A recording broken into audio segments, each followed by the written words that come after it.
Well, you know, if Donna's evil and I'm her close friend, does that make me an accomplice? Well, you're an evil accomplice, apparently. Well, I look like I just freshly murdered my 8th husband, so like... I would love to see that. You'd love to see me murder my 8th husband? Yeah, no, you're 9th. What are you doing later? Oh my God, no, don't.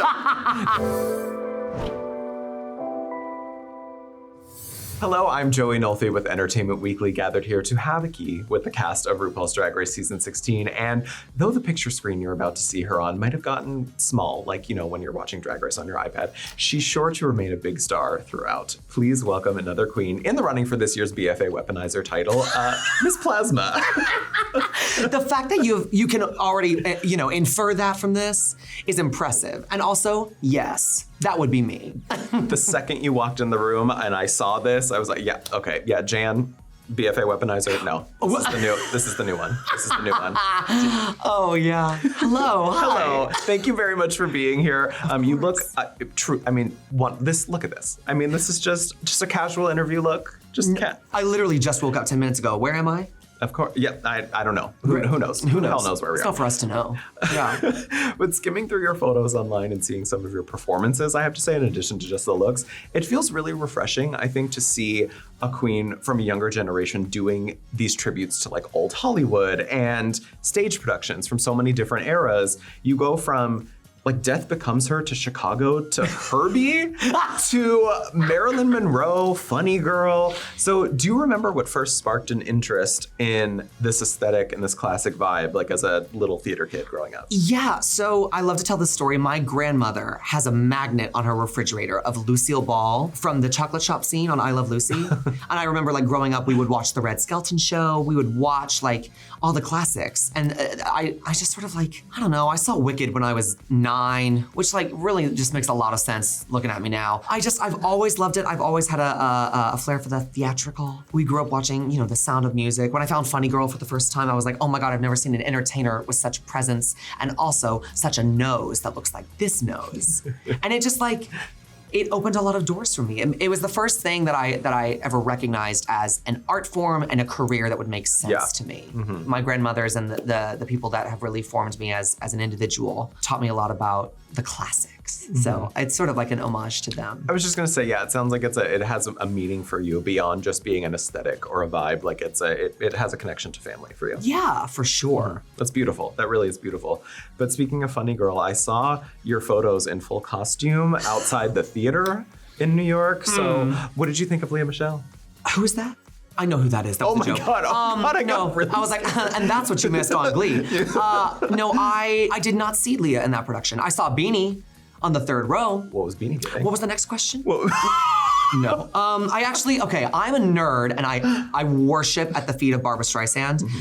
And I saw a preview of Beanie Feldstein and Funny Girl at the August Wilson Theater, and my gay ass went home and wrote a 4-page review, single-spaced. I think is it still on my Instagram? You've obviously done your homework on my socials, so. You published it on Instagram? Yeah. And it was a 4-page review? Yeah. Dude, it was like 4 separate Instagram posts? Or was it a carousel? No, I didn't like post the photo.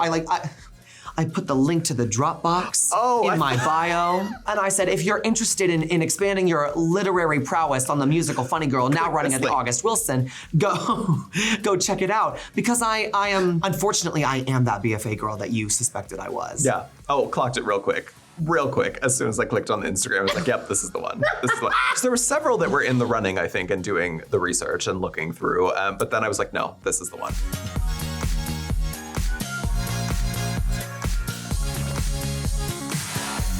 You did describe yourself in a past interview as a musical theater BFA wielding menace who studied at the Oklahoma University, correct? Yeah, University of Oklahoma, University yes. of Oklahoma. I've been trying to get to the bottom of this today because there seems to be quite a few of you on this season, but like we're claiming BFA Weaponizer #1. Like we're for sure claiming that. Down. Okay. Yes, all right. down boots. Just needed to get it confirmed. But what is it like having all of those theater kids together in the room on season 16? Oh my God, it's a nightmare. It's demoralizing. It's dehumanizing for sure. Dehumanizing. Oh my God, yeah. Going to it feels like I'm at Pearl Studios all day, all night. It feels like I'm lining up for the open call for the Hairspray National Tour that shut COVID down. No, it really is it's a true treat. And I've made so many good friends with those girls, and A mandatory meeting and I talk about this quite frequently about how she saw me and was like, that's a BFA girl. I have to stay away from her. And now we're good friends. And I'm like, that's so funny because she was on the national tour of Kinky Boots before I even stepped foot in drag. So. Well, I hate to tell you what she told me in our interview. She brace for impact. No, don't get up. No. She told me that she is now a reformed theater kid. She doesn't claim it anymore, I don't think. Well, you know, the What do you have to say about that? What are my comments about a mandatory meeting? As reformed as I think she would like to think she is not. You know, I've never met a congenial theater kid, but I'd like to change the narrative, and I would like to be a congenial BFA. That being said, a mandatory meeting, you will never escape your heritage. So you'll have to grapple with that. I'll see you in the parking lot for the title. Well, I'm just wondering, what theater do we think that Amanda is performing on? At what stage? Hopefully a large one. She's very tall. Well, oh no, I meant if we had an aesthetic, a vibe for her, because when she came in here, she came in dressed she had a bra on with a fur coat, and I was just like, what Broadway theater is this? Do you want the inside scoop? I do, always. She borrowed that fur coat from a very dear friend, and quite honestly, she should give it back. Animal cruelty, and I'm not talking about the coat. No, what was the question again? No, we can move on. At university, that's where you got your start in drag, correct? Yes. So I understand that you had a very interesting prop and costume change during a pageant there. Can you tell me about that? How much homework did you do over there? Now, hold on, wait. I got a whole iPad's worth. Wait, a prop and costume change. Now, I was in theater school, so a lot of my day-to-day was prop and costume changing. Okay, so we had a pageant at the University of Oklahoma called Miss STI, which stood for Student Theater Initiative. Okay, we got there. We got there. My sophomore year, I was like, I've always sort of been low-key obsessed with Marilyn Monroe. Cut to today. I love Marilyn Monroe. She's just an icon, and I'd love to do a number in tribute to her. And my dad got wind of this, my biological father, Thomas, hi dad. And he was like, well, are you doing the 7-year-itch sidewalk scene? And I was like, yes. And he was like, what if, because I really need you to blow these away, what if I built you a sidewalk? Is this the prop you were thinking of? This is the one I was thinking yeah. My father built me like a 2 by 4 foot rolling sidewalk subway grade platform with a box fan built into it on rolling, on casters. And it plugged in backstage, and literally my backup dancers wheeled me around the black box theater as my skirt is blowing up, and I probably looked like a dog in that makeup. But you couldn't tell me. I literally was rolling around the theater in the University of Oklahoma, Weizenhofer School of Musical Theater, Weizenhofer Theater, and my skirt was blowing up at this little rinky-dink college charity fundraiser drag show. And that was when I knew Plasma was a vintage girl. That's a superstar right there. When you're doing that at the University of Oklahoma, it's just middle of the country, Yeah. This amount of engineering that went into this? The engineering, mama, yeah, and you thought Wicked was impressive. All of these inspirations and these elements that are rooted in very pre-established aesthetics, I would say, and you do it very well. But so what are we getting at a Plasma show though, in addition to the looks? You're getting a lot of mental health awareness. You're getting a lot of, I love a drinking game. I play a drinking game at my shows in New York where I will sing Liza with a Z live. And every time I say Liza, someone has to take a shot. That's a lot. Which I love. Well, it's Liza. There's a lot of singing. There's a lot of foolery. I love to be on the microphone. I love to talk with people. I love to connect with people. I'm one of the only queens in New York doing the classic MGM old Hollywood. Yeah. But I also will mix it with contemporary references. So for instance, I have a mix at home where I start with The Lonely Goat Herd from The Sound of Music and transition into Throat Goat by Kim Petras. Mental health is very important. I love that you paused after that because you knew the reaction. It usually sparks joy, as Marie Kondo would say. No, but I love to turn the old classic Hollywood tropes on their head. And I think that the women of that era they were empowered by society, but they were completely destroyed by their immediate surroundings. And I think that it's important that we sort of reclaim the narrative of glamour and comfort and awareness and openness and having humor at your place of work. Yeah. Which, if only drag was fun, then maybe we could have it in my own industry.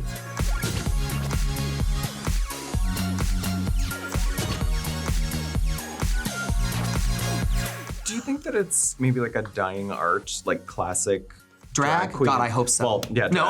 After this, but like classic drag queens doing old school or like theater inspired things. Like, do you think the market is changing or more challenging for queens who are leaning into the aesthetic that you're doing? The drag entertainment complex in New York is very saturated. We have a lot of very talented performers in New York City, many of whom are dear friends. There is not a lot of old school representation. Right. And I feel like I'm super lucky because I sort of have a following of people that love the classics and have sort of, we bond over our love for the classics and for like turning those narratives around and breathing new life into them. I'm really proud to say that I think that I've given it another opportunity to flourish in New York City, because I do not see a lot of queens doing what I do. And I've gotten a lot of for doing what I do instead of doing, you know, Kim Petras or Kylie or, you know, like the things that people want to hear. Quite frankly, it's my show, so I don't really give a what anyone else wants to hear. And if you come to my bar, then I'll get you really drunk and you're gonna love Doris Day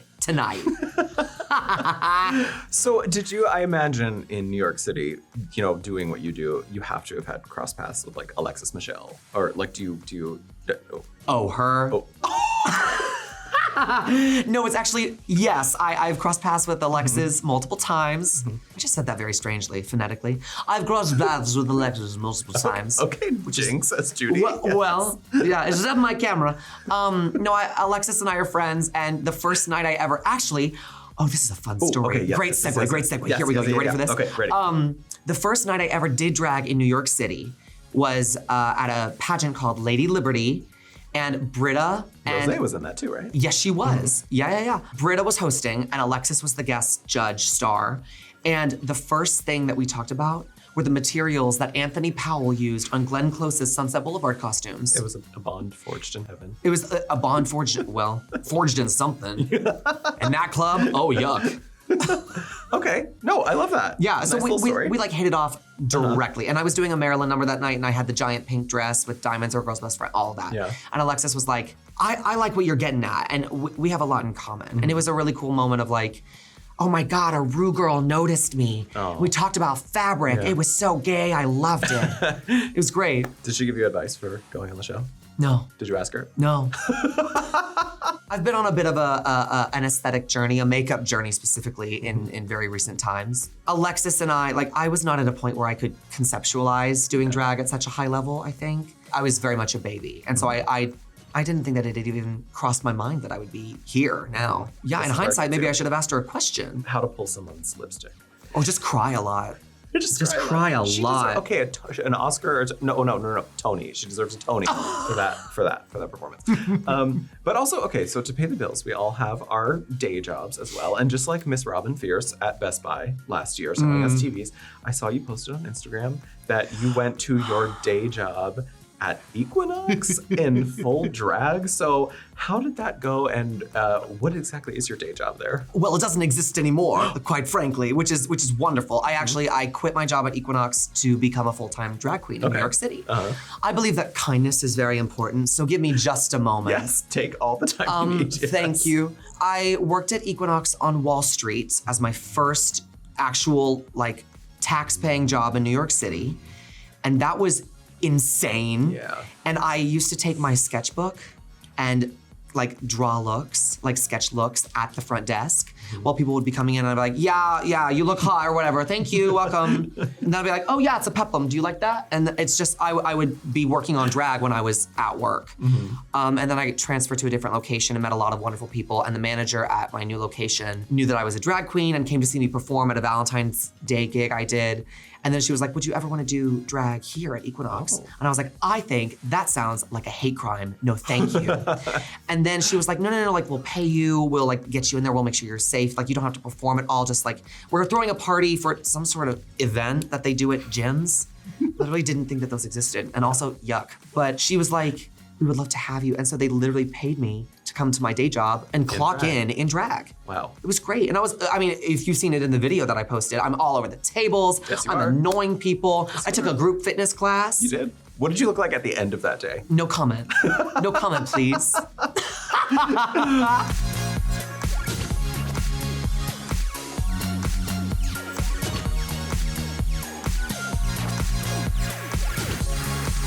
there's so much different representation of like what makes New York City drag good this year. And like there's so many New York girls this season. Yeah. So how many of them did you know beforehand coming into the season? Had you run in the same circles as some of them? Yeah, I had met Tsunami once, and we had become friends like on social media. And then I had also met Dawn once at a photo shoot. Are we counting Amanda's I forget, she told me, but I forget the answer. Well, she's rebuking her BFA So she's glory rebuking days. New York. So She's now officially rebuking New York. Yeah, I mean, she is now currently my neighbor in Harlem, but like... Oh, wait, so she does live in Well, she New like York. lives in New York, but she didn't claim New York, but she's like, she got her BFA, and The math isn't mathing. the math isn't math. She did not attend a mandatory meeting on where the hell she's from. She did not. Literally. Someone alert the corporate HR. Someone, yeah, call Rue. Call Rue. right Rue now. needs to know that we have an identity crisis on set. No, I had met some of the New York girls, and I grew up in Northeast rural Texas, and then I went to school in Oklahoma. So when I got to New York and saw the drag, I was like, this is like watching the Olympics every single night on a Tuesday in the Village. Like it is unbelievable. I consider New York to be the drag capital of the world. It's really an honor to represent New York City. Yeah. And like to come from a very rural, lovely place that I quite enjoyed as a young queer person, and to represent New York is really, it's an honor.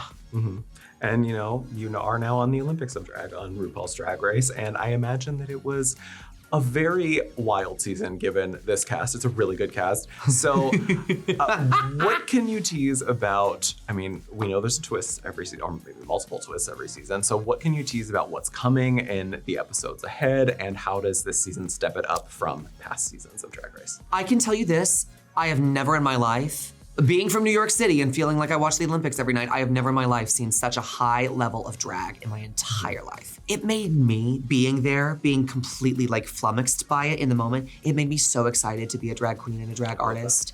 And I feel like a lot of people get burnt out after their experience here at Drag Race. And I left like itching to put it all back on and go back to work. That's great. It's like, it's invigorating, it's inspiring. It's got a mix of classic and new and fresh. It's got a mix of old drag, new drag, quirky drag. I mean, y'all saw Dawn. And it checks all the boxes, quite frankly. Yeah. Well, speaking of Dawn, a lot of people have said that Dawn is evil. And I'm asking everybody now, because Mirage told me that Dawn is evil. Is Dawn evil? I think there's a reason why Dawn wears all the pointy ears, because she is a goblin. No, Dawn and I are actually very, very, very close friends, and I adore her. Which, well, if Dawn is evil and I'm her close friend, does that make me an accomplice? Well, you're an evil accomplice, apparently. Well, I look like I just freshly murdered my 8th husband, so like... I would love to see that. You'd love to see me murder my 8th husband? Yeah, no, your 9th. What are you doing later? Oh my God, no, Dawn. No, my dream to be murdered by a drag queen. Okay, so the last question I'll ask you, though, is if you had a dose or several doses of the Mistress Isabel Brooks Drag Delusion vaccine, who would you give it to on the cast? And I will say, somebody said you.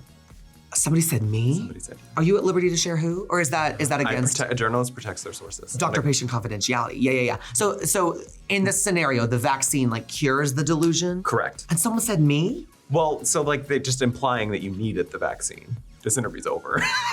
I'm like, call my agent. I'm out of here. She is about to murder me. No. I'm not gonna give you an answer that I don't believe in, that I wouldn't stand by. That's what I want. And You are stuck on somebody saying you. I am. I'm plucked. I'm gooped and now fully vaccinated. If someone needs the drag delusion vaccine, Yes.